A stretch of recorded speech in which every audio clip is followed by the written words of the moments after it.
The morning mist hung heavy over Windsor Castle as dawn broke on what would become the most scandalous day in recent royal history. Behind the ancient stone walls that had protected British monarchs for nearly 1,000 years, a discovery was about to shake the very foundations of the royal family. What started as a routine inspection would uncover secrets that threatened to destroy reputations, tear apart relationships, and force Prince William into the most difficult confrontation of his life. In the shadows of power, where loyalty is currency and silence is golden, someone had crossed a line that could never be uncrossed. The item found hidden in the palace walls would reveal a web of deception so shocking that even the most seasoned royal staff would struggle to comprehend its implications. As the news spread through the corridors of power, one question echoed in everyone's mind. Who could they trust when the very heart of the monarchy had been compromised? This is the story of how a single discovery brought the House of Windsor to its knees, and how Prince William fought to save not just his family's reputation, but the future of the crown itself. The morning of Tuesday, March 15th started like any other day at Kensington Palace.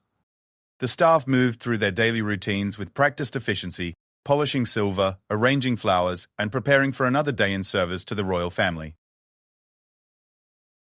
Catherine, Princess of Wales, was in her private office, reviewing her upcoming schedule, when she heard raised voices coming from the direction of William's study. Margaret Thornfield, the head of palace security, stood rigidly outside the prince's door, her usually composed face showing signs of strain.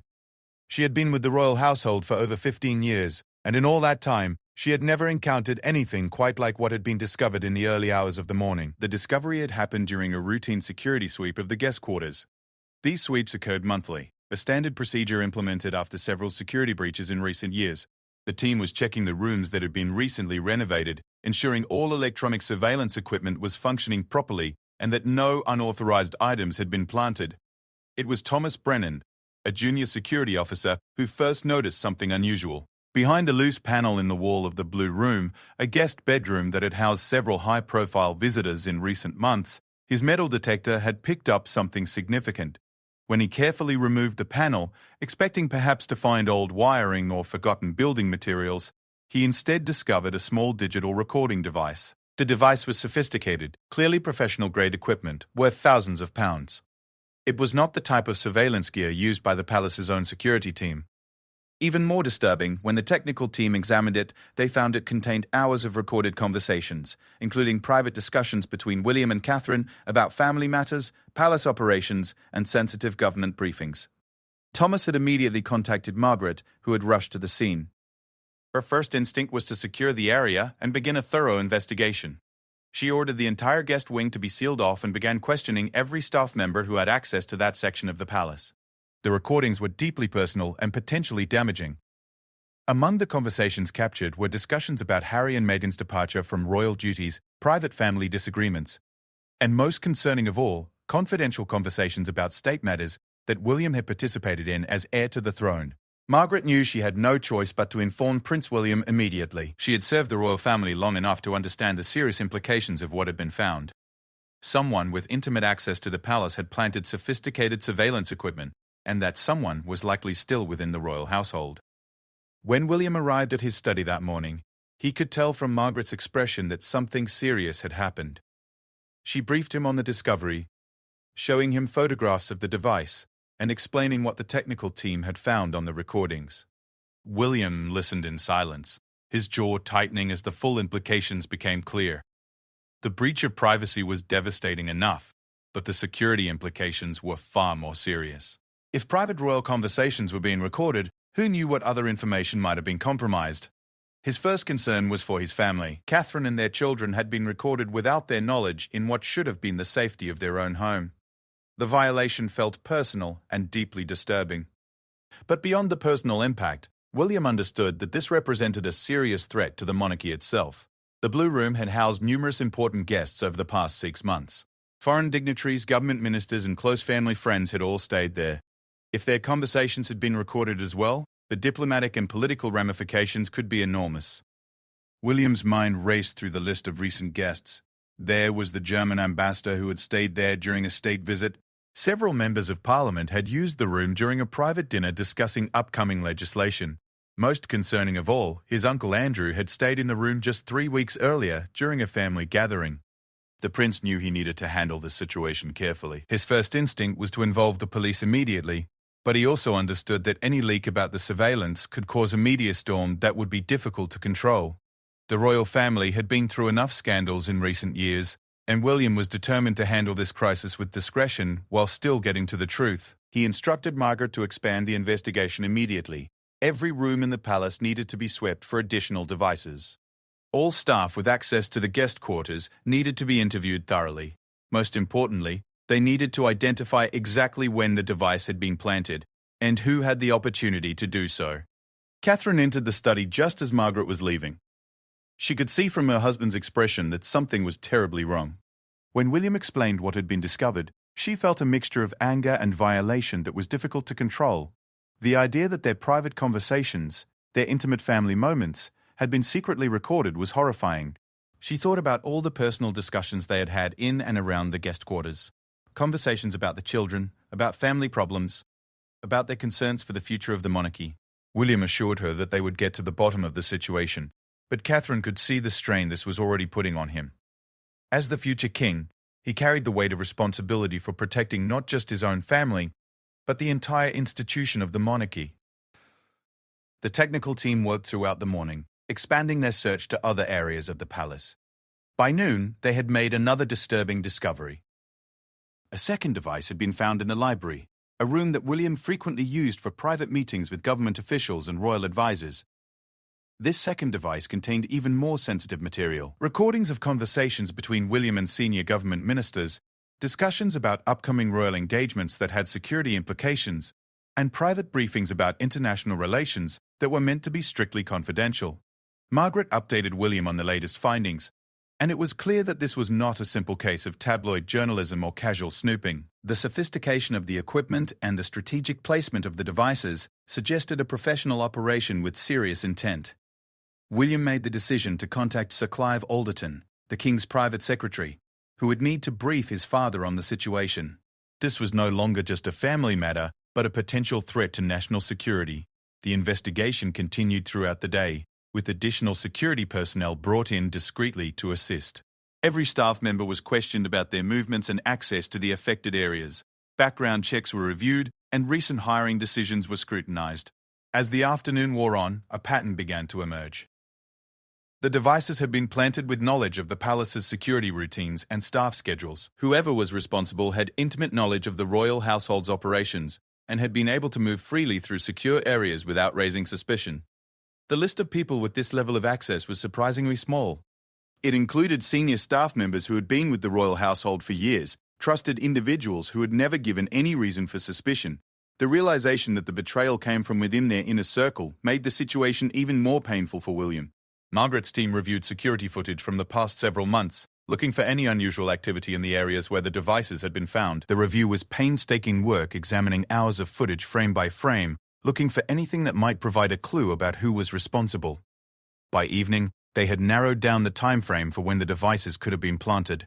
The Blue Room device had been installed sometime in the past 2 months, likely during the period when the room was being prepared for the German ambassador's visit.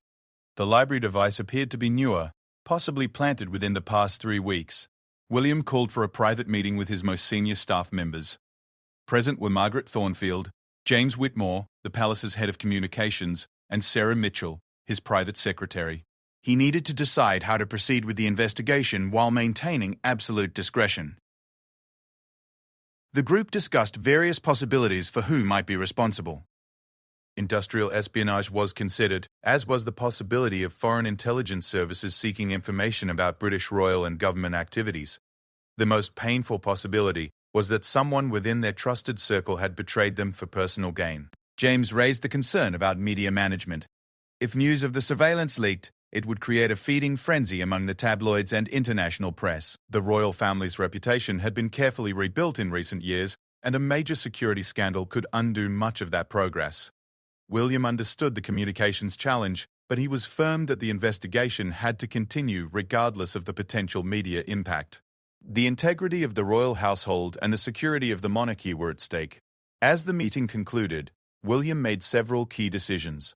The investigation would continue with increased urgency and resources. A discreet inquiry would be made into the backgrounds and recent activities of all staff, with access to the affected areas. Most importantly, he would personally interview the key suspects once Margaret's team had completed their initial investigation. The prince spent the evening with Catherine and their children, trying to maintain a sense of normalcy while internally grappling with the betrayal. The palace that had always been their sanctuary now felt compromised and unsafe. Every conversation, every private moment, was now tinged with the knowledge that their privacy had been violated in the most intimate way. Later that night, as William reviewed the preliminary investigation files, he reflected on the burden of leadership. The crown came with many privileges, but it also came with constant threats and challenges that most people could never imagine. This latest crisis was a reminder that even within the most secure environments, trust could be betrayed and safety could be compromised. The recording device represented more than just a security breach. It was a violation of everything the royal family represented, a betrayal by someone they had trusted completely. As William prepared for what he knew would be difficult days ahead, he steeled himself for the confrontations that would be necessary to get to the truth and protect his family's future. The investigation intensified on Wednesday morning as Margaret Thornfield's security team expanded their search throughout Kensington Palace. What had started as a discreet inquiry was quickly becoming a comprehensive security review that would leave no stone unturned. Dr. Elizabeth Hawthorne, the palace's chief technology consultant, arrived early to oversee the technical aspects of the investigation. She brought with her specialized equipment designed to detect even the most sophisticated surveillance devices. Elizabeth had worked with various government agencies and understood the serious implications of what had been discovered. The sweep of the palace revealed 2 additional devices. One was found in William's private office, carefully concealed behind a picture frame that had hung there for over 5 years. The other was discovered in the main reception hall, hidden within the elaborate molding near the ceiling, where it could capture conversations during official receptions and state functions.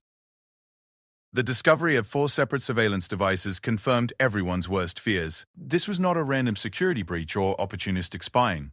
Someone had orchestrated a comprehensive surveillance operation, targeting the royal family's most private and sensitive conversations. Elizabeth's technical analysis revealed disturbing details about the sophistication of the operation. The devices were all from the same manufacturer, a company that specialized in professional surveillance equipment used by intelligence agencies. They had been programmed to transmit data to an external receiver, meaning the conversations had been broadcast in real time to whoever was controlling the operation. The transmission logs showed that the devices had been active for varying periods, with the oldest one operating for nearly 4 months. Thousands of hours of private conversations had been captured and transmitted, including discussions that could compromise national security if they fell into the wrong hands. William requested a private meeting with his father, King Charles, to brief him on the full scope of the crisis. The meeting took place at Clarence House, away from the compromised environment of Kensington Palace. Charles listened gravely as William explained the discoveries and their implications. The king's primary concern was for the security of the monarchy and the potential impact on relations with the government. Several of the recorded conversations involved sensitive discussions about upcoming state visits, private briefings about international relations, and confidential communications about government policy. Charles authorized William to take whatever steps were necessary to identify those responsible and ensure the security of the royal household. He also instructed that the government security services be brought into the investigation, given the potential national security implications. Meanwhile, Margaret's team had completed their initial interviews with palace staff. The questioning had been conducted carefully to avoid alerting potential suspects while gathering crucial information about access patterns and recent behavior changes. Several staff members reported unusual incidents in recent months that had seemed innocent at the time, but now took on new significance. Sarah Collins, a housekeeping supervisor, mentioned that she had noticed small items moved in the blue room on several occasions, despite no official guests being scheduled.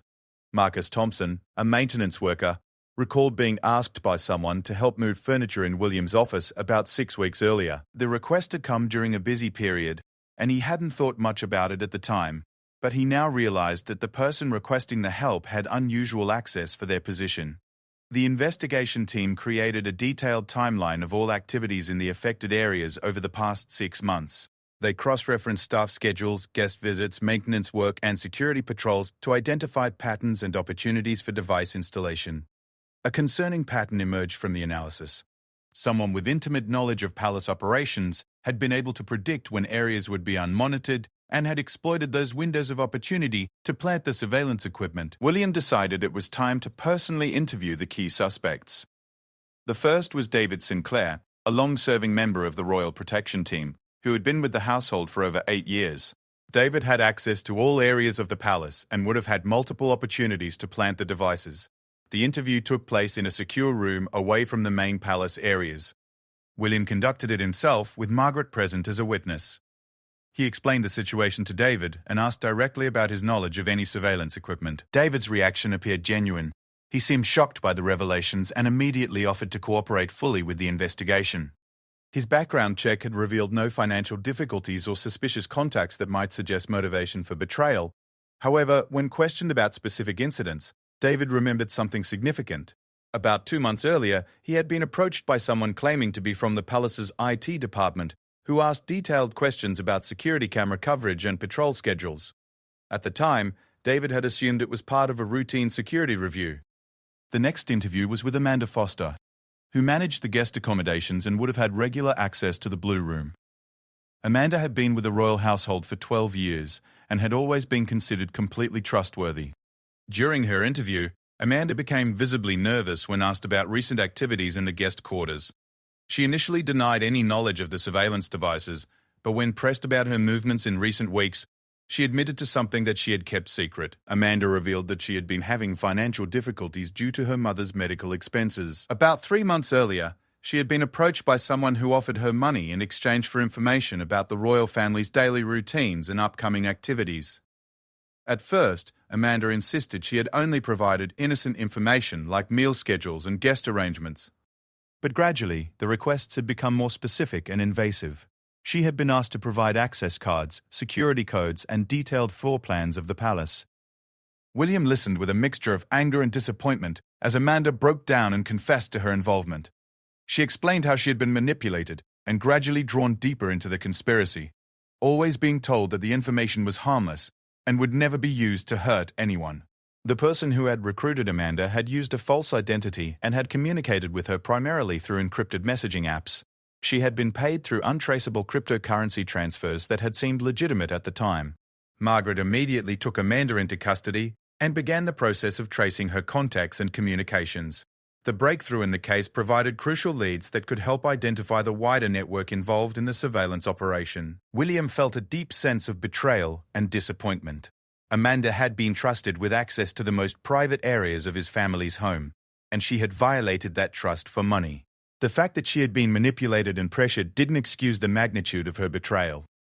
The investigation team worked through the night to analyze Amanda's communications and financial records.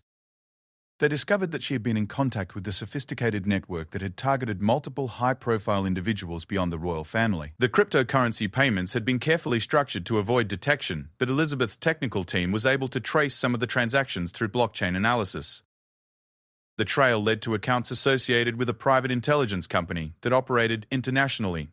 By Thursday morning, it became clear that the surveillance operation was far more extensive than initially thought. The royal family had been targeted as part of a broader intelligence gathering operation that likely involved multiple clients seeking information about British government activities and royal family affairs. William convened an emergency meeting with senior government security officials to brief them on the discoveries.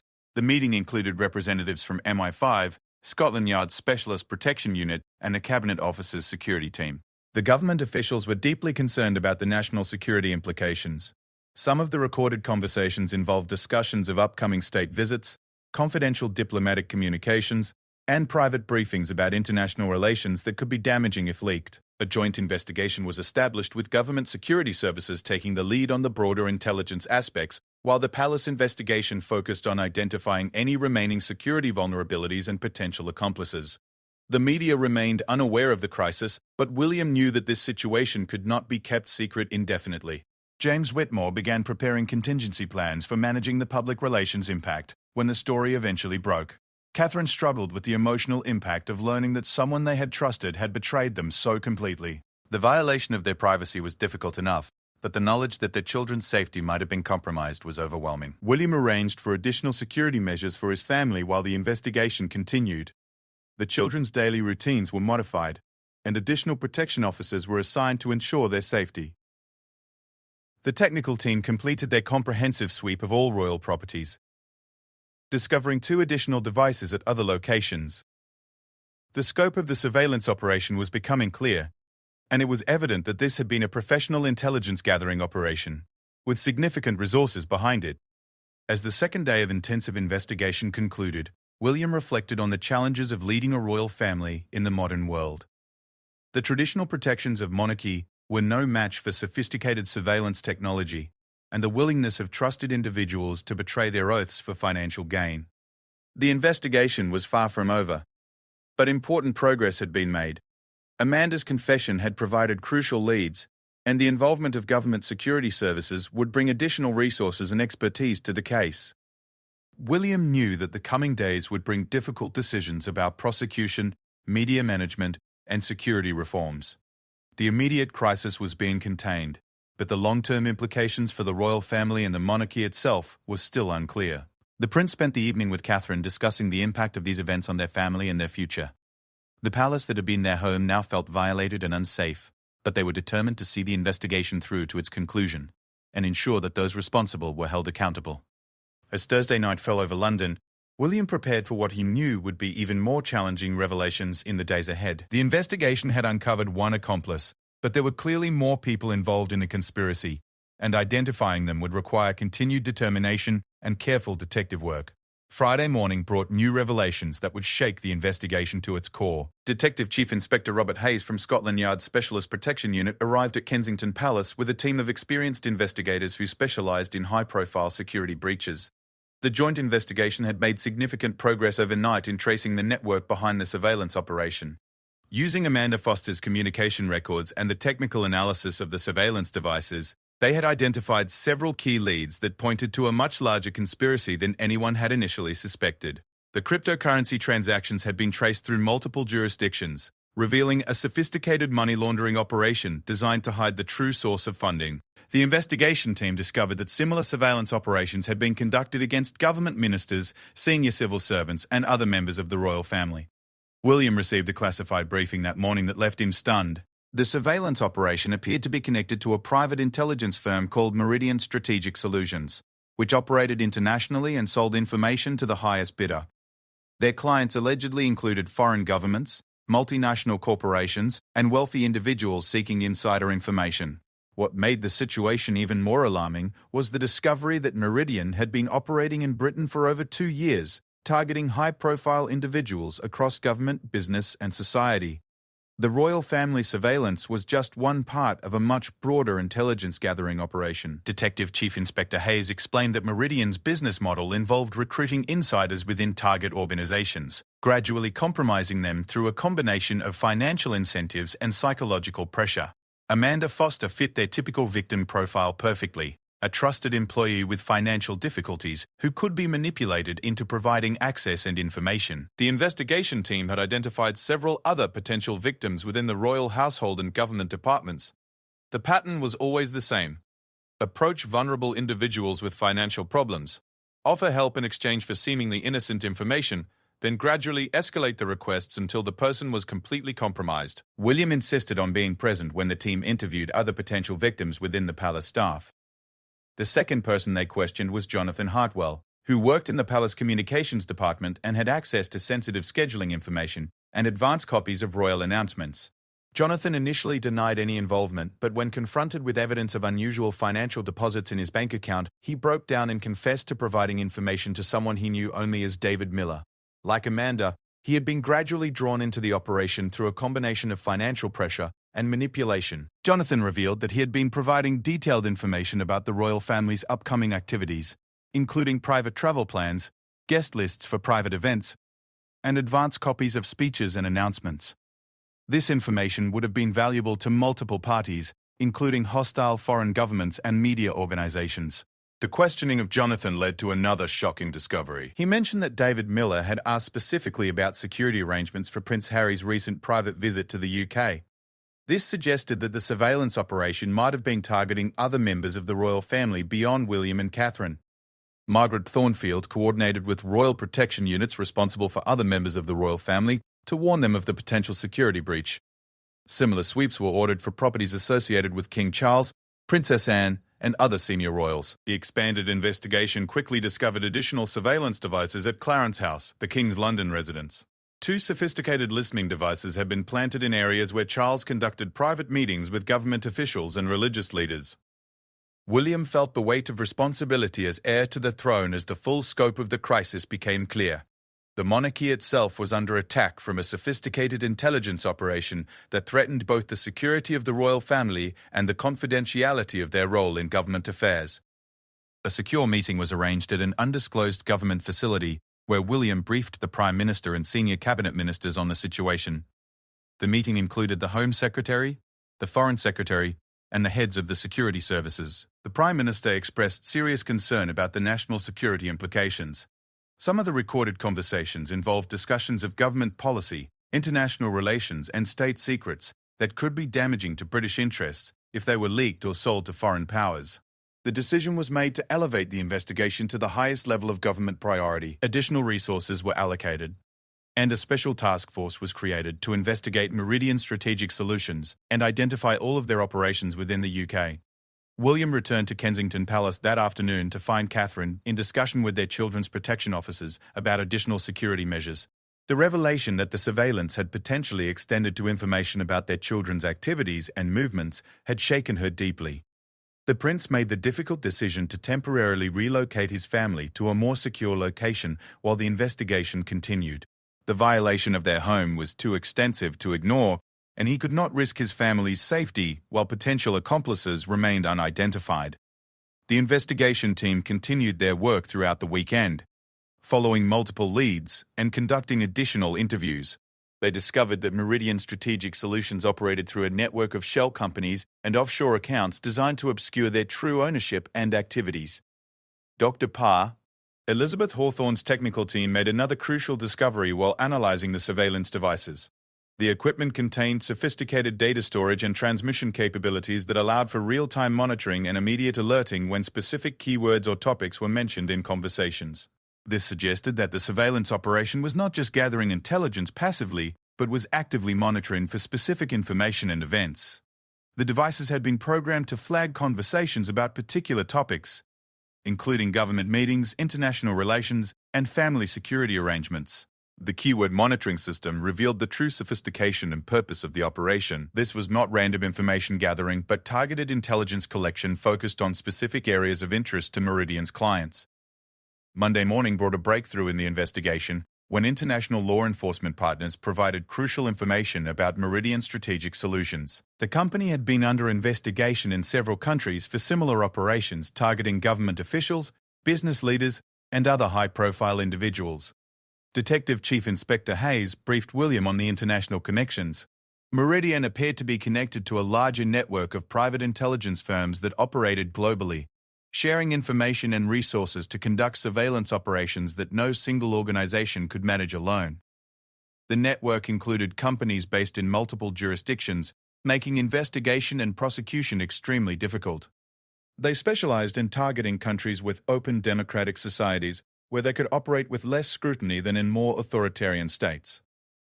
William learned that the intelligence gathered from the royal family's surveillance had likely been packaged and sold to multiple clients. Foreign governments seeking insight into British policy, media organizations looking for exclusive stories, and business interests wanting advance information about government decisions were all potential customers. The violation felt even more personal and devastating when William understood that intimate conversations with his family had become commercial products sold to the highest bidder. The monarchy's traditional privacy and dignity had been completely undermined by this commercial exploitation. The investigation team arrested 3 additional suspects connected to the Meridian operation. 2 were British citizens who had been recruited to provide logistical support, while the third was a foreign national who had entered the country specifically to coordinate the surveillance operation. Margaret Thornfield supervised enhanced security measures throughout all royal properties while the investigation continued. New counter-surveillance equipment was installed, staff access controls were strengthened, and additional background checks were conducted on all personnel with access to sensitive areas. The media remained largely unaware of the crisis, but William knew that maintaining secrecy would become increasingly difficult as more arrests were made and the investigation expanded. James Whitmore prepared detailed plans for managing the eventual public disclosure of the surveillance operation. The emotional toll on the royal family was becoming evident. Catherine struggled with the knowledge that their most private moments had been commercialized and potentially shared with hostile foreign governments. The children's routines had been disrupted by additional security measures, and the atmosphere in the royal household was tense and suspicious. William met privately with his father to discuss the long-term implications of the crisis. King Charles was deeply concerned about the impact on the monarchy's relationship with the government and the public's trust in the institution. The king authorized William to take whatever steps were necessary to ensure that those responsible were prosecuted to the fullest extent of the law. He also approved significant reforms to palace security and staff management procedures to prevent similar breaches in the future. As the investigation entered its second week, William reflected on the challenges facing the monarchy in the digital age. Traditional concepts of privacy and security were inadequate against sophisticated commercial intelligence operations that treated even the most intimate royal conversations as valuable commodities. The prince was determined to see the investigation through to its conclusion, regardless of the personal cost or public scrutiny that might result. The integrity of the monarchy and the security of democratic institutions were at stake, and he understood that his response to this crisis would help define his future role as king. The surveillance operation had revealed vulnerabilities that went beyond the royal family to threaten the entire system of government. William knew that his leadership during this crisis would be remembered as a defining moment in his preparation for the throne, and he was determined to meet the challenge with courage and resolve. The fourth part of the investigation began with a shocking revelation that would change everything.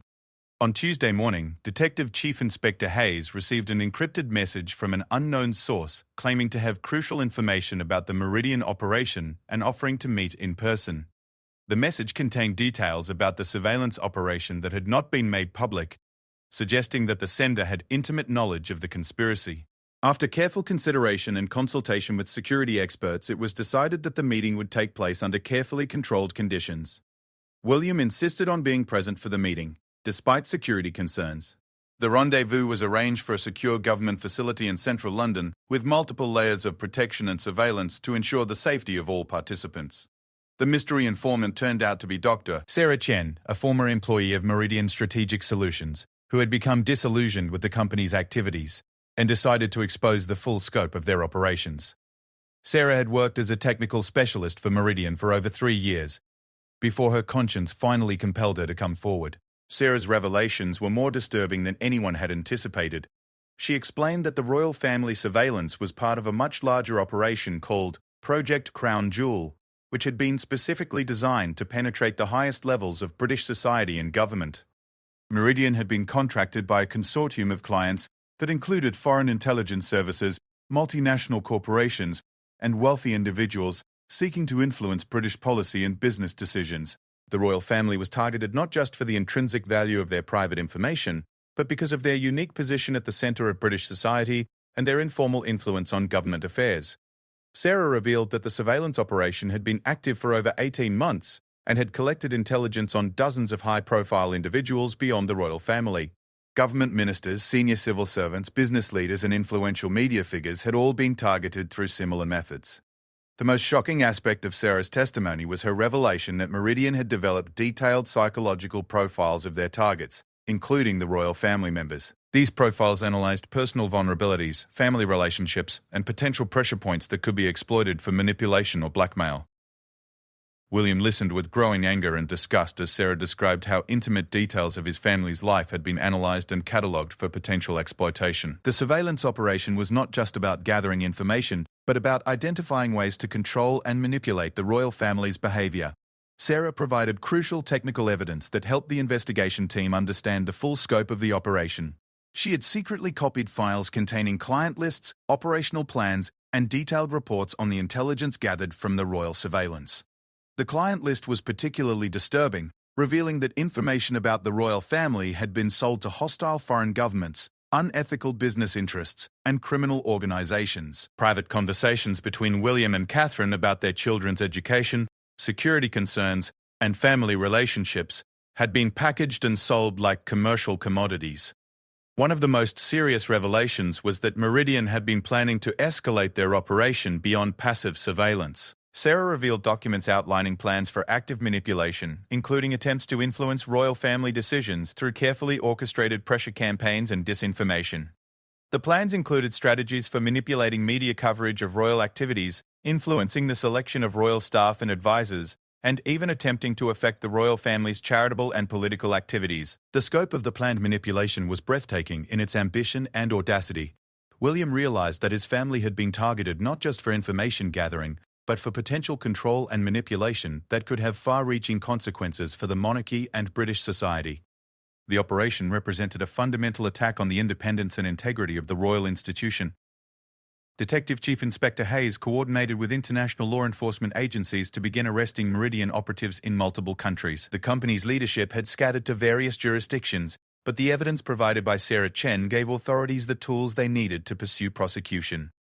The investigation revealed that Amanda Foster and Jonathan Hartwell were just two of dozens of individuals who had been compromised within British government and society. Meridian had recruited sources within Parliament, the civil service, major corporations, and influential social organisations. Margaret Thornfield worked with security services to identify and interview all potential victims of the operation. Many were shocked to learn that they had been targeted and manipulated, having believed they were simply providing innocent information or assistance to legitimate researchers or journalists. The psychological manipulation techniques used by Meridian were sophisticated and effective. They had studied their targets carefully, identifying personal vulnerabilities and gradually building relationships based on trust and perceived mutual interest before revealing their true intentions. William met with victims of the operation who had agreed to cooperate with the investigation. Their stories revealed a pattern of careful manipulation that had exploited personal difficulties, financial problems, and emotional vulnerabilities to turn trusted individuals into unwitting accomplices. The emotional impact of these meetings was profound for William. He saw how ordinary people had been victimized by a predatory organization that had no regard for the personal cost of their operations. The revelation that his own staff had been manipulated and exploited rather than simply choosing to betray their trust changed his perspective on their involvement. Sarah Chen's cooperation proved invaluable in identifying the full extent of Meridian's British operations. She provided technical details about surveillance equipment, communication methods, and operational procedures that helped authorities understand and counteract the company's activities. The investigation team discovered that Meridian had been planning to expand their operations to target other European royal families and senior government officials. The British operation was intended as a proof of concept for similar operations across democratic societies. William realized that the threat extended far beyond his own family to democratic institutions throughout the free world. The techniques and technologies being used by Meridian and similar organizations represented a new form of warfare against open societies and democratic governance. The prince met with leaders from other European royal families to warn them of the threat and share intelligence about Meridian's methods and capabilities. The cooperation between royal households and security services became a model for international collaboration against commercial espionage operations. Catherine struggled with the psychological impact of learning the full extent of the surveillance and manipulation attempts. The knowledge that her children had been specifically targeted for information gathering and potential manipulation was almost unbearable. The family received professional counseling to help them process the violation and betrayal they had experienced. The therapeutic support was essential for helping them rebuild their sense of security and trust while continuing to fulfill their public duties. William made the difficult decision to personally testify before a closed session of Parliament's Intelligence and Security Committee about the national security implications of the Meridian operation. His testimony helped secure additional resources for combating similar threats in the future. The media had begun reporting on arrests related to a major espionage investigation, though the specific details about royal family involvement had not yet been revealed. James Whitmore prepared for the inevitable moment when the full story would become public. The investigation team worked with prosecutors to build criminal cases against Meridian operatives and their accomplices. The evidence provided by Sarah Chen and the technical analysis of the surveillance equipment provided a strong foundation for successful prosecutions. International cooperation proved crucial as authorities in multiple countries coordinated their efforts to dismantle Meridian's global network. The company's operations in Britain were just one part of a worldwide intelligence gathering and manipulation enterprise. William reflected on the lessons learned from the crisis and the changes that would be necessary to protect the monarchy and democratic institutions in the future. The traditional approaches to security and privacy were inadequate against sophisticated commercial intelligence operations. The prince began working with security experts and government officials to develop new strategies for protecting high-profile individuals and institutions against similar threats. The experience with Meridian had revealed vulnerabilities that needed to be addressed urgently. As the investigation entered its third week, William felt a mixture of satisfaction at the progress being made and concern about the challenges that lay ahead. The immediate threat had been identified and was being addressed, but the broader implications of the crisis would require long-term attention and resources. The royal family's experience with the Meridian operation had become a case study in the new threats facing democratic societies in the digital age. William understood that his leadership during this crisis would help shape the response to similar threats for years to come. 3 weeks after the initial discovery of the surveillance devices, the investigation reached its dramatic conclusion. The final phase began when international law enforcement agencies coordinated simultaneous raids in 7 countries, targeting the remaining leadership of Meridian Strategic Solutions and their network of associated companies. William received updates throughout the day as the operations unfolded across multiple time zones. The raids in London, Geneva, Dubai, Singapore, and several other locations resulted in the arrest of 15 senior Meridian operatives, including the company's founder and chief executive, Marcus Rothwell. Rothwell had been operating under multiple identities and had built Meridian into a global enterprise that specialized in commercial espionage and intelligence manipulation. His arrest in a luxury hotel in Geneva marked the end of one of the most sophisticated private intelligence operations ever uncovered. The evidence seized during the raids revealed the true scale of Meridian's activities. The company had been operating in over 30 countries, targeting government officials, business leaders, and influential individuals with surveillance and manipulation campaigns designed to extract valuable intelligence for sale to the highest bidders. Dr. Sarah Chen's cooperation had been instrumental in the success of the final operations. Her insider knowledge of Meridian's structure and methods had provided law enforcement with the detailed intelligence needed to coordinate the complex international operation.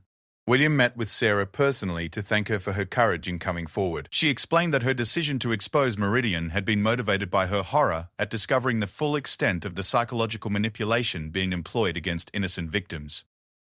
Sarah revealed that Meridian had been developing even more sophisticated techniques for manipulating their targets, including the use of artificial intelligence to analyze personality patterns and predict behavioral responses to various forms of pressure and persuasion. The technology being developed by Meridian represented a fundamental threat to personal privacy and democratic governance.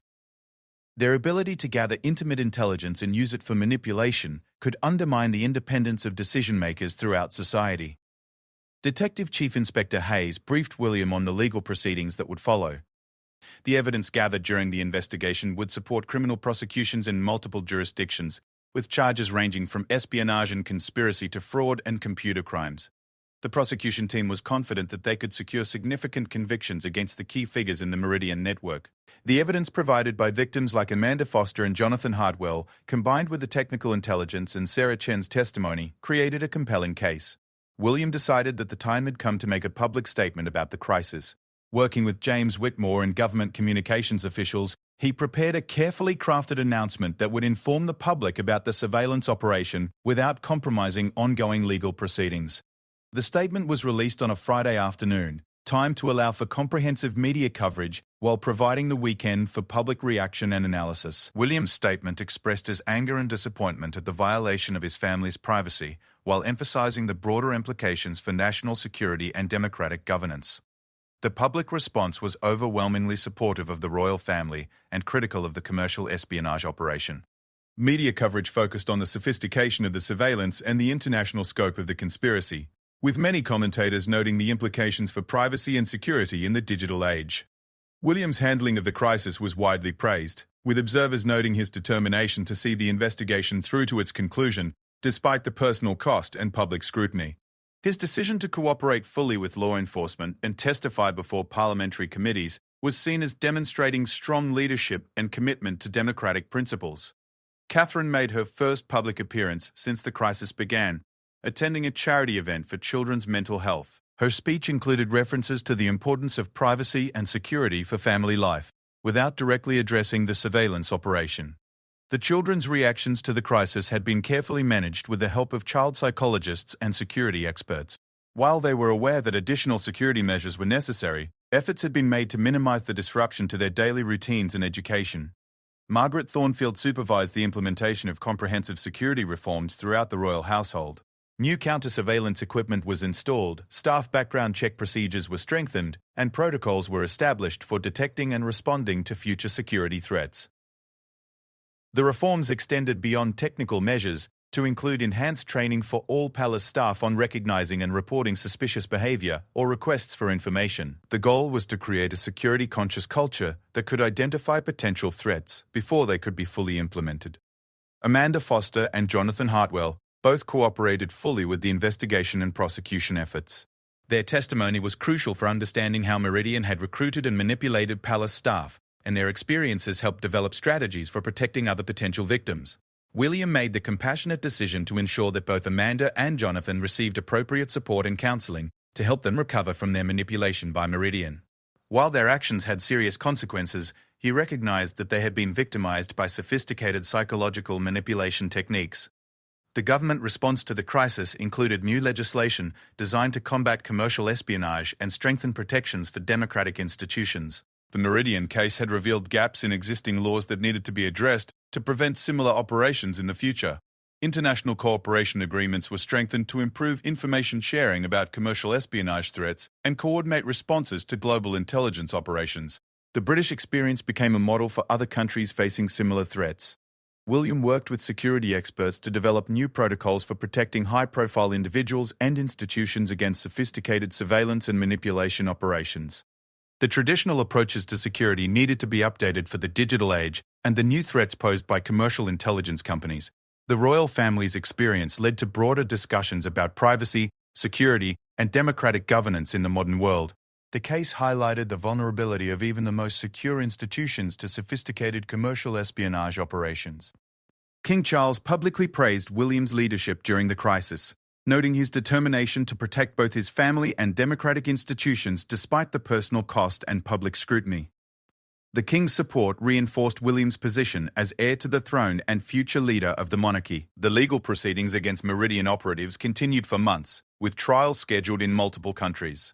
The evidence gathered during the investigation supported charges that could result in significant prison sentences for those convicted. Marcus Rothwell, the founder of Meridian, faced the most serious charges and the longest potential prison sentence.